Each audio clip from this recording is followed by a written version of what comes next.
This is our second time visiting the Alpine Loop in August. This year starts in Silverton, Colorado. This is one of our favorite mountain towns, the only paved street being Main Street. We got into town and spent some time organizing the truck before heading up to our camp spot. We would be spending our first night camping just above Silverton. Joining us again this year is Braxton from Welcome to the Outdoors, a full-time overlander currently remodeling the ambulance that he's living out of. And Drake, the Redarc Power Your Wild winner, and later on, Drake's friend Thomas would be joining us. Drake got his Subaru Crosstrek nicely built out by Redarc. And of course, the wife Renee, little Eleanor, and Bivy, the travel dog. We wouldn't be going out and doing any exploring this night. All of us have traveled from opposite ends of the country, so we're just going to take tonight to relax.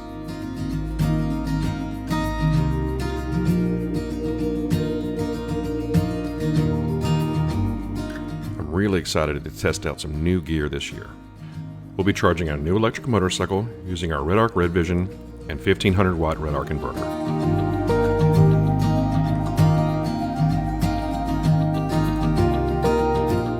Right before sundown, Thomas showed up in his Rav4.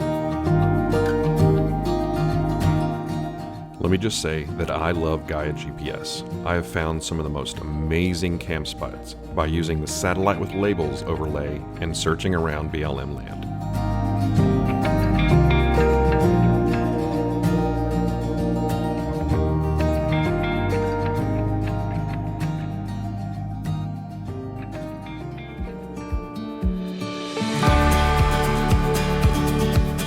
The next morning, we headed back down into Silverton for some breakfast.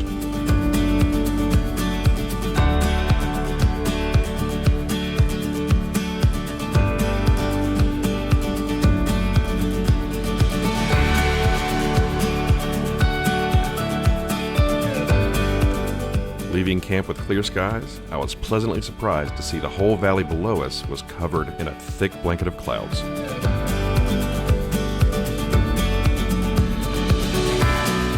After a quick breakfast, we unloaded our new Overland AT by Huck Cycles, an all-electric motorbike. Braxton would be riding this bike this year, so he could stay behind or zip ahead to get the awesome ground shots while I fly drone. We were off. Today, we're going to do Ophir Pass from Lake City to Telluride.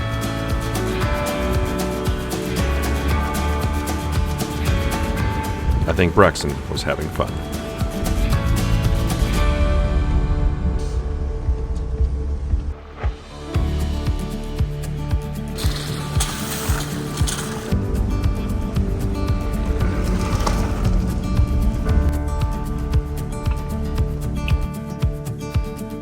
Today would be a good test to see how the Subaru Crosstrek and the Rav4 would do on some of these passes.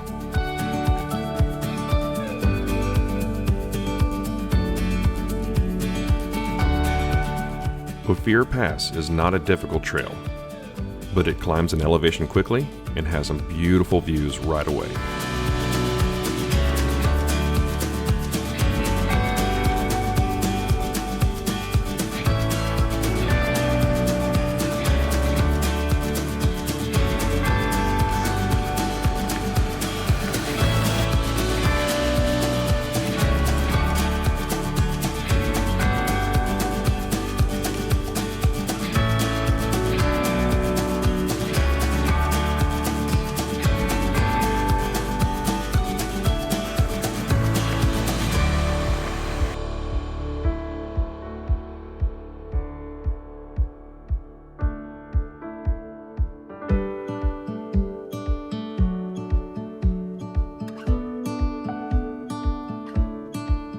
Ophir Pass, 11,789 feet.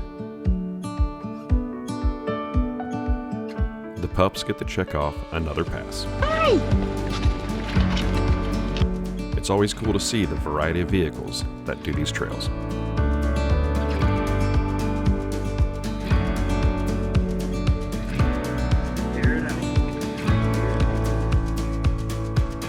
There's not a particularly good view from the top until you start heading down the other side.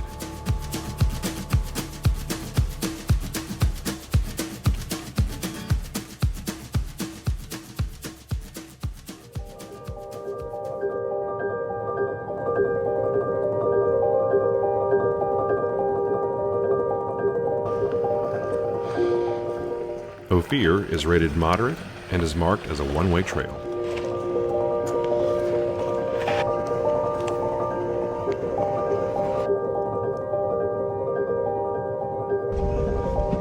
Coming down the west side of the pass, you have some very thin trails overlooking a beautiful valley.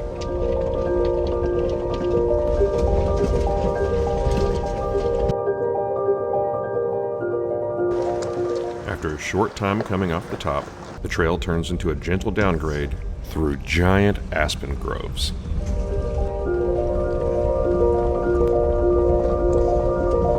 After 9 miles of dirt and gravel, we got on some main roads to head into Telluride for a quick lunch.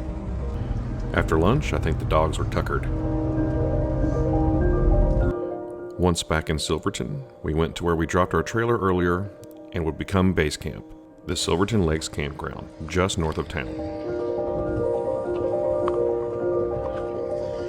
To round off a great day of trail riding, we saw one of the brightest double rainbows we've ever seen.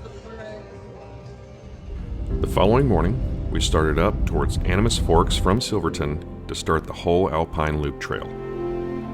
I personally consider this road the gateway to the Alpine Loop. Either leaving or entering the Alpine Loop from this road presents you with some of the most beautiful views in the area, all while staying on decently easy road.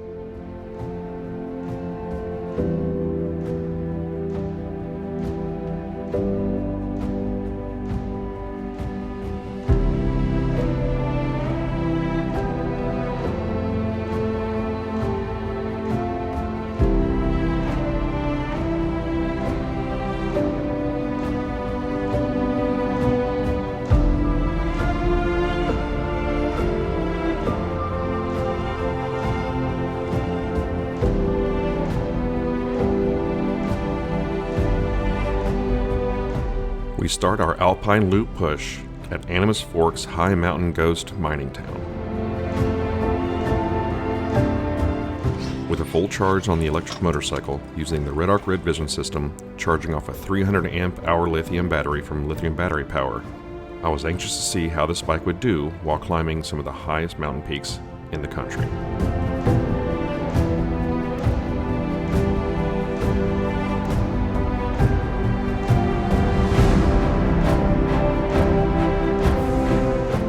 First stop is Engineer Pass. Engineer is rated a moderate trail.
From the drone, I spotted some odd-looking landscape and couldn't figure out really what it was. But the closer we got, we realized it was thousands of sheep. A few ranchers and a couple dogs were herding them straight up the side of Engineer Pass. It was really something to see.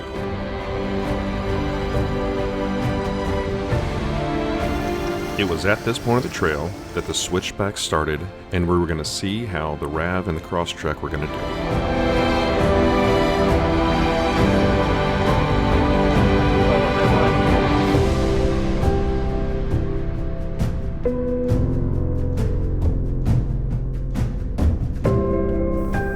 both vehicles did just fine.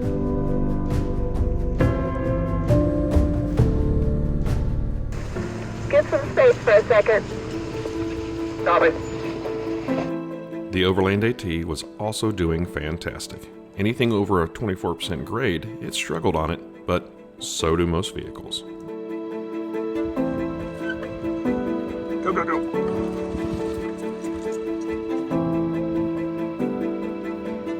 A mile from the pass, the trail leveled out, and you could see what seemed like the whole Alpine Loop area.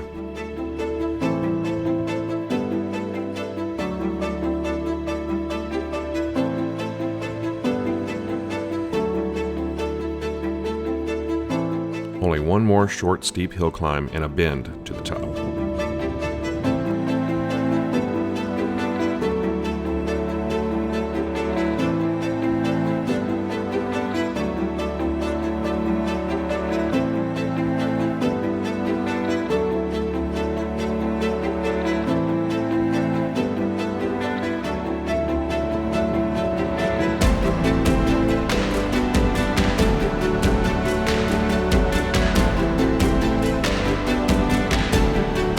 Engineer Pass, 12,800 feet. Just know this is one of the most popular passes and is typically busy.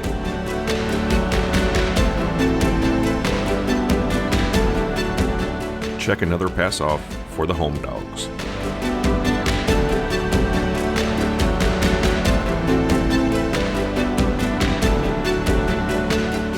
Bibby seemed proud of herself.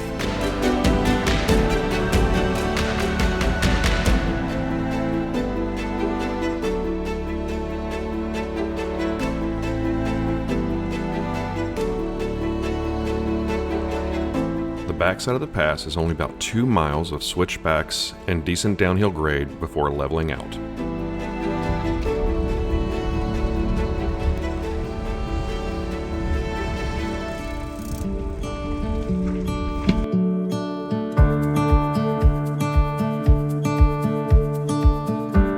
The next 15 miles of trail down to Lake City is slow cascading valleys with large grade gravel, so expect a long, slow-going, bumpy, scenic ride.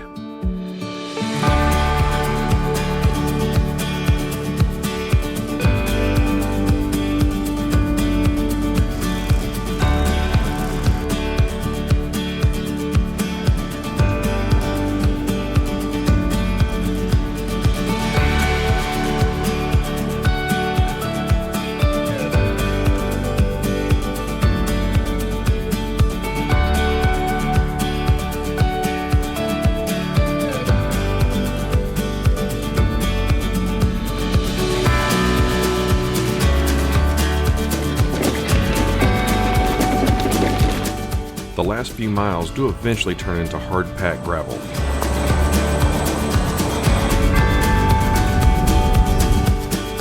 This part of the trail is actually extremely enjoyable, as Henson Creek runs through a box canyon all the way down to Lake City.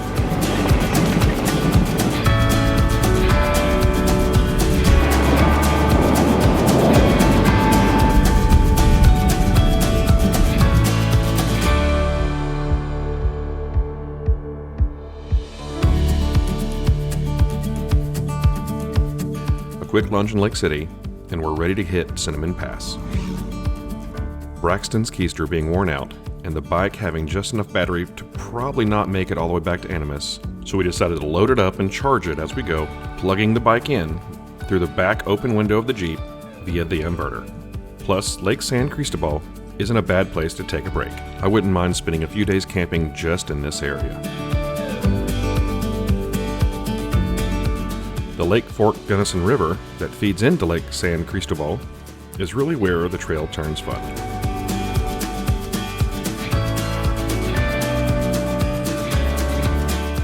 This area was covered in fly fishermen, and we can see why.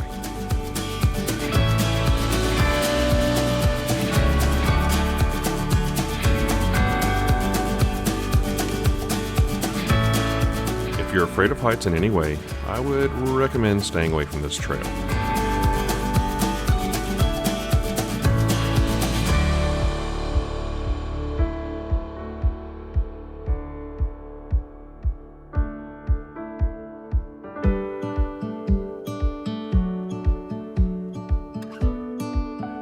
sheer drop-off cliff trails opened up to beautiful mountain meadows.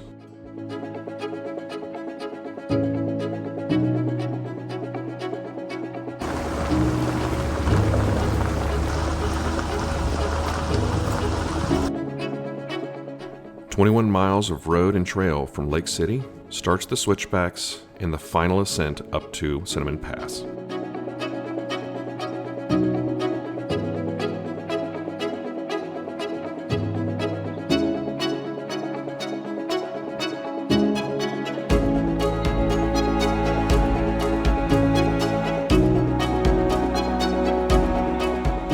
Cinnamon Pass Road is considered easy, with just a few light technical sections.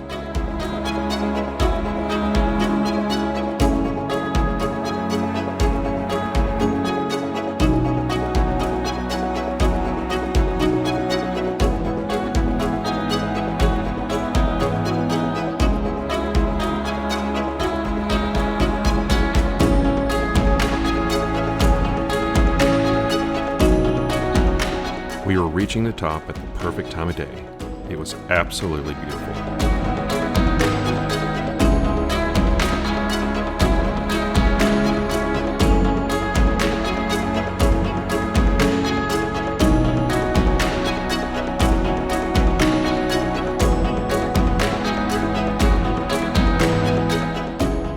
Just out of sheer luck, we reached the top of Cinnamon Pass and had the whole place to ourselves, well, for at least 10 minutes.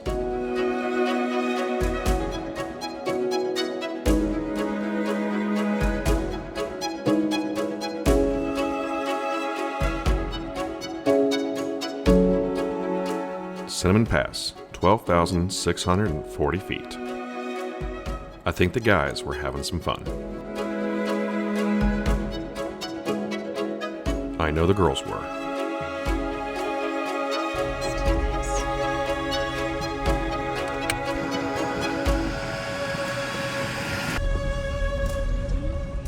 It's only 2 miles from the top of Cinnamon Pass back down to Animus Forks. And in that short distance, you drop 1,300 feet or so.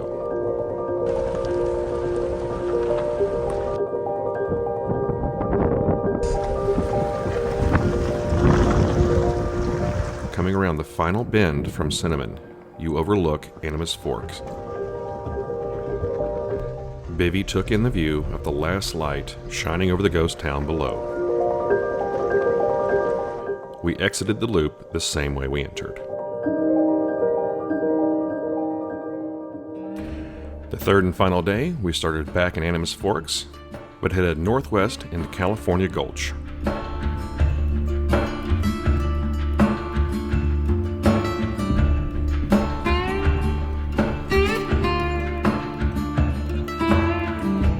One mile up the trail from Animus is the Frisco Mill and Tunnel.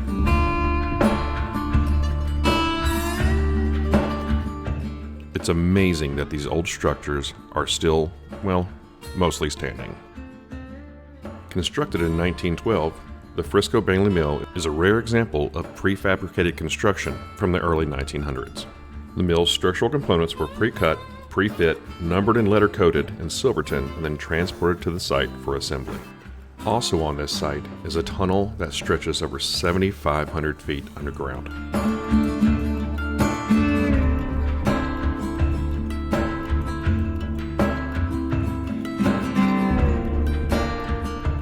This mine sits at 11,400 feet. I cannot imagine working at these elevations, let alone in the conditions they must have had.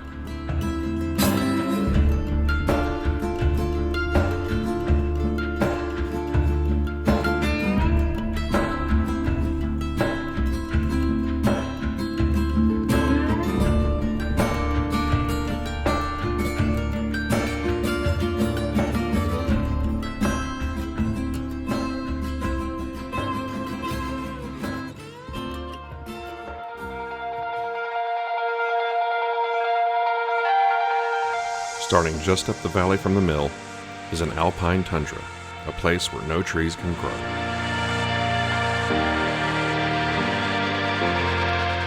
The cloud cover today made for some dramatic views.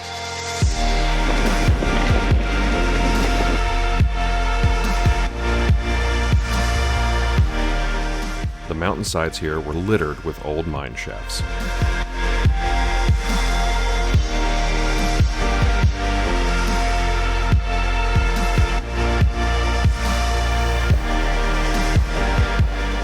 At the end of the valley, there were 4 large switchbacks to the top.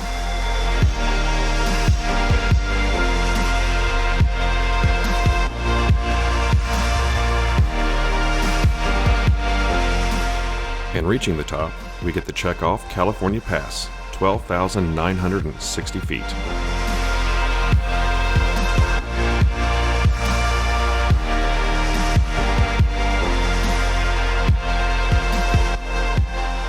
From the top of this valley, you could see up California Gulch and down Poughkeepsie Gulch.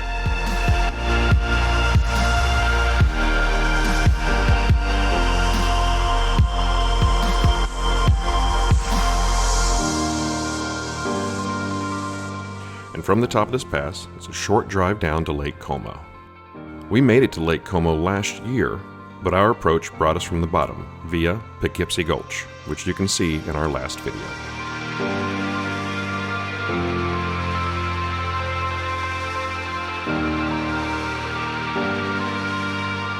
Lake Como is a high mountain lake sitting at 12,319 feet above sea level. It's always surprising to see how emerald blue this lake stays. It almost looks fake. The 2 small switchbacks heading back up to the top from Lake Como were probably the most difficult sections that we did.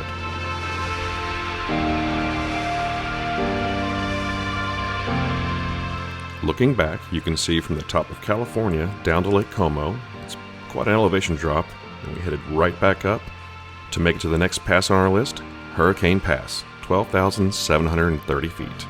We didn't stick around long, we had some miles to make.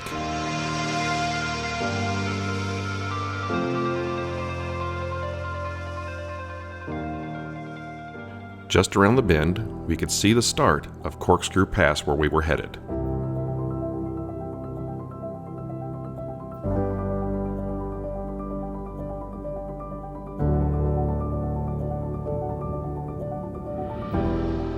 And to our surprise, we came across a high-altitude wedding photo shoot. If you're watching this video, we'd love to know who you are.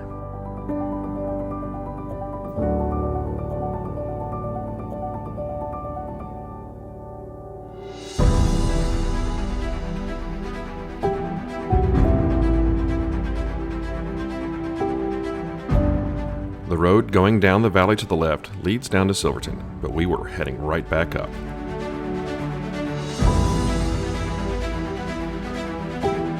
This section, heading northwest up to Corkscrew, was the longest period of vertical climbing on all the trails we've done in the last 3 days.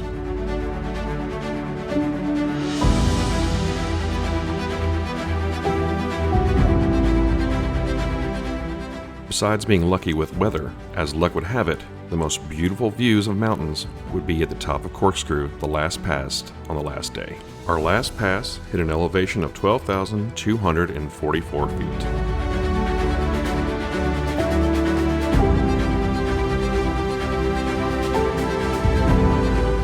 It looked like a vertical version of the Painted Mountains in Arizona.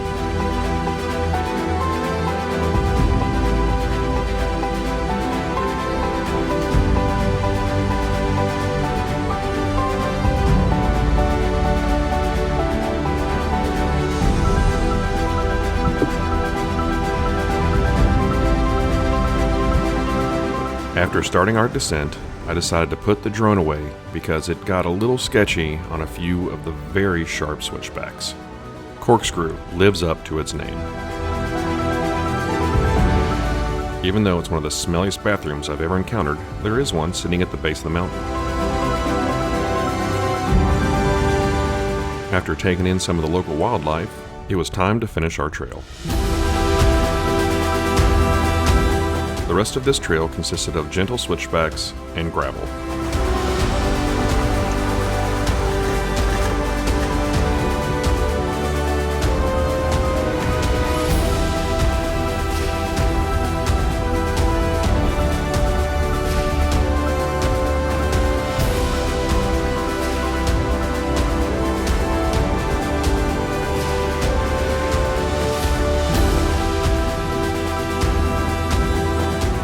Our second year out here did not disappoint.